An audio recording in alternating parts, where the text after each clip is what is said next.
Hi guys, எல்லாரும் எப்படி இருக்கீங்க? இன்னைக்கு ஞாயிற்றுக்கிழமை வாங்க மீன் குழம்பு செய்யலாம். மீன் குழம்பு, மீன் பொரியல் எப்படி செய்யலாம்னு பார்க்கலாமா? வெங்காயம் வெட்டி வெட்டி கண்ணே இதாகிடுச்சு ஃப்ரெண்ட்.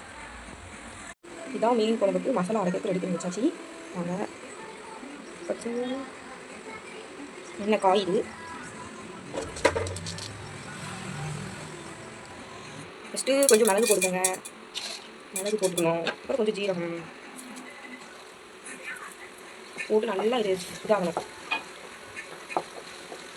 மசாலாவுக்கு ஃபஸ்ட்டு வச்சுக்கலாம். நம்ம எப்போதுமே ஃபஸ்ட்டு மசாலாவுக்கு ஆட்டி வச்சுக்கணும். அதுக்கப்புறம் தான் குழம்பு வைக்கணும். சின்ன வெங்காயம் போடலாமா? சின்ன வெங்காயம் பாருங்கள், நல்லா வெட்டி வச்சுருக்கேன். இதை வெட்டுறதுக்குள்ளே என் கண்ணே இதாகிடுச்சு. சின்ன வெங்காயத்தை நல்லா வச்சு வதக்கணும். நல்லா வதக்கணும். சின்ன வெங்காயம், மிளகு, சீரகம் நல்லா வதங்கணும்.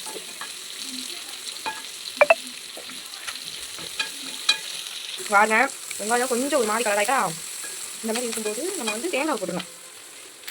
கருவேப்பிலை ஃபஸ்ட்டே போட வேண்டியது மறந்துட்டேன். காய்ஸ், நீ சண்டே உங்கள் வீட்டிலலாம் என்னென்ன செய்றீங்கன்னு சொல்லுங்கள். சிக்கனா, மட்டனா, மீனா கமெண்ட் பண்ணுங்கள். தேங்காய் போட்டாச்சா?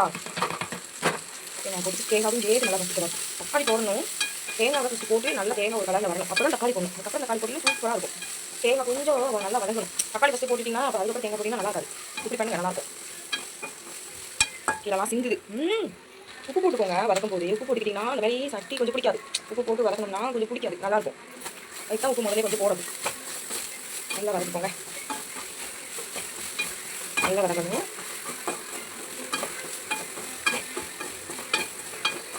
இங்கே பாருங்கள், வெங்காயம் தேங்காய் நல்லா வதங்கிடுச்சு. இந்த மாதிரி டைமில் நம்ம தக்காளி போடலாம். தக்காளி நான் 2 தக்காளி போடுவேன்.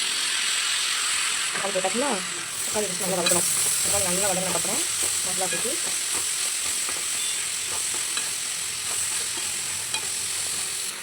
இங்கே பாருங்கள், தக்காளி ஒரு அளவுக்கு ஆகிடுச்சு. நான் வந்து இந்த மசாலா பொடி போடுவேன் எப்போவுமே. மீன் குழம்புனாலே நான் அந்த மசாலா பொடி போடுவேன். மசாலா பொடி தனியாக நான் போட மாட்டேன். குழம்பு மசாலா பொடி, மீன் குழம்பு மசாலா பொடி இதான் நான் போடுவேன் எப்போவுமே. போடலாமா? காரம் கொஞ்சம் நாங்கள் நல்லா சேர்ப்போம். அதனால் நான் கொஞ்சம் நல்லாவே போடுவேன் காரம். நீங்கள் வந்து எப்படி செய்வீங்க அதுக்கு நல்லா போட்டுக்கோங்க. போட்டு பாருங்கள், மசாலா பொடி போட்டு நல்லா வதங்கிடுச்சு. இதுதான் மீன் குழம்புக்கு நம்ம மசாலா பொடி இப்படி தான் ரெடி பண்ணணும். கொஞ்சம் மஞ்சள் தூள் போட்டுக்கலாம். இல்லை மஞ்சள் தூள் போட்டு வதக்கினா கொஞ்சம் நல்லாயிருக்கும். மஞ்சள் பொடி போட்டு நல்லா வதக்கி இதை வந்து நம்ம ஆற வைக்கணும். ஆற வச்சதுக்கப்புறம் அரைக்க முடியும். ஓகே, மசாலா பொடி ரெடி. மீன் குழம்பு மசாலா பொடி ரெடி. மசாலா பொடி ரெடி பண்ணோமா? இப்போ வாங்க மீன் வந்து கழுவலாம். ஹாய் ஃப்ரெண்ட்ஸ், மீன் கழுவலாம். நம்ம மசாலா பொடி ரெடி பண்ணி வச்சாச்சு. வாங்க மீன் கழுவலாம். இப்போ பார்த்தீங்கன்னா மீனை இது வந்து மத்தி மீன். பேர் மத்தி மீன். நீங்கள் என்ன சொல்லுவீங்க? நல்லா மத்தின்னு சொல்லுவோம். எங்கள் அம்மா ஊர்லாம் இது வந்து இன்னும் சாலை மீன் சொல்லுவாங்க. சாலை மீன் சொல்லுவாங்க எங்கள் அம்மா ஊர்லாம். நான் மத்தின்னு சொல்லுவேன். நான் நீங்களாம் என்னன்னு சொல்லுவீங்கன்னு சொல்லுங்கள். நல்லா கழுவு வைக்கலாம். நல்லா எல்லாம் எடுக்கணும். ஃபஸ்ட்டு எடுத்துட்டு நல்லா கழுவி வைக்கணும். பாருங்கள், ஒரு மீன் குழம்பு வைக்கிறதுக்கு எவ்வளோ இது ஆகுதுன்னு பாருங்கள்.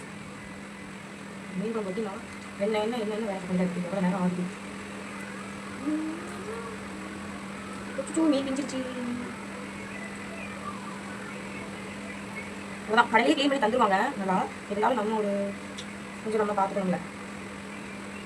மீன் கூட வேங்கினேன். நம்ம 2 பேர் தான். மத்தி மீன் பாருங்க, நம்ம மீன் கழுவியாச்சு.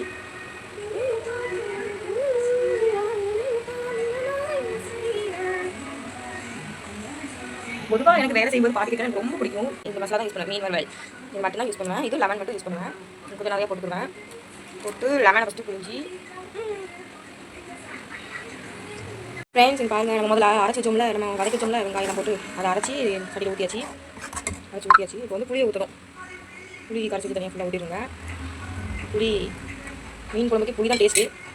நல்லா புளிப்பாக காரம் ஜரமாக மீன் குழம்பு. புளி ஊற்றியாச்சு. இது வந்து ஒரு 10 மிளகாய் போட்டுருங்க. இந்த தக்காளி இந்த மாதிரி நீளமாக கட் பண்ணி வச்சுக்கோங்க. இந்த மாதிரி தக்காளி போட்டுக்கணும். நீளமாக கட் பண்ணி இந்த தக்காளியை போட்டுருங்க.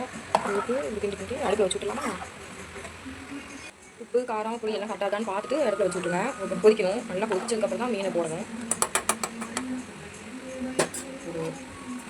மூடி வச்சிடலாம். மூடிக்கிட்டோம். இந்த பக்கம் தோசைக்கல்ல வச்சாச்சு. மீன் பொரிக்கலாமா? மீன் ரெடி ஆகிடுச்சு. மீன் பொரிக்கிறதுக்கு வாங்க மீன் பொரிக்கலாம்.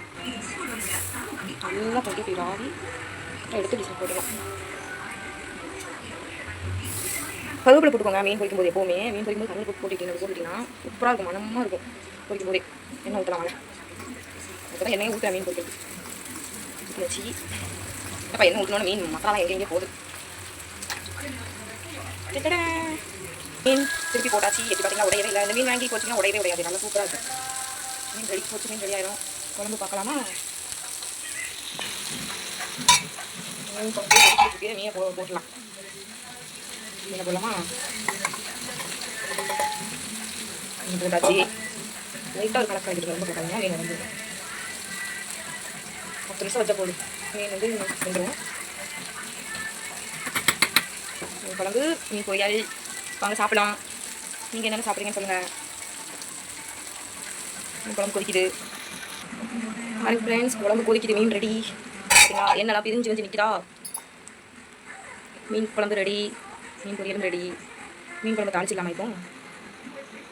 வாங்க மீன் குழம்பு பொரிச்சிருக்கு. வாங்க மீன் குழம்பு தாளிச்சிடலாம். என்ன நிறைய ஊற்றணும் மீன் குழம்புக்கு. என்ன தாளிக்கலாம் ஃபஸ்ட்டு? என்ன காயணும். கூட வெந்தயம் போட்டுக்கோங்க. கொஞ்சம் போல் லைட்டாக சும்மா போட்டால் நல்லாயிருக்கும். கடுகு போட்டுக்கோங்க. கடுகு போட்டு இது கருவேப்பிலை போட்டுக்கோங்க. அப்புறம் பூண்டு இந்த மாதிரி நச்சு வச்சுக்கோங்க. பூண்டு நச்சு இந்த பூண்டை தாளிக்கும் போது மீன் குழம்பு போட்டிங்கன்னா மீன் குழம்பு கொஞ்சம் மனமாக இருக்கும். டேஸ்ட்டாக இருக்கும். சின்ன வெங்காயம் போட்டு வச்சுக்கோங்க. மீன் குழம்புக்கு எப்போவுமே சின்ன வெங்காயம் சின்ன கட் பண்ணி வச்சு போடுங்க. அதான் டேஸ்ட்டாக இருக்கும். நிறைய வெங்காயம் வச்சுக்கோங்க. நல்லாயிருக்கும். டேஸ்ட்டாக இருக்கும். மீன் குழம்பு கொதிக்கிறீங்களா? அதில் மல்லித்தலை போட்டுக்கோங்க. அந்த மாதிரி மல்லித்தலை போட்டிங்கன்னா நல்லா மனமாக இருக்கும். மீன் குழம்பு டேஸ்ட்டாக இருக்கும். கொஞ்சம் மல்லித்தலை போட்டுக்கோங்க. அந்த மாதிரி போட்டு லைட்டாக ஒரு கிண்டு கட்டிங்க. நீங்கள் இந்த மாதிரி தான் மீன் குழம்பு வைப்பீங்களா? இல்லை நீங்கள் வேறு மாதிரி மீன் குழம்பு வைப்பீங்களான்னு கமெண்ட்டில் சொல்லுங்கள். பார்க்கலாம்.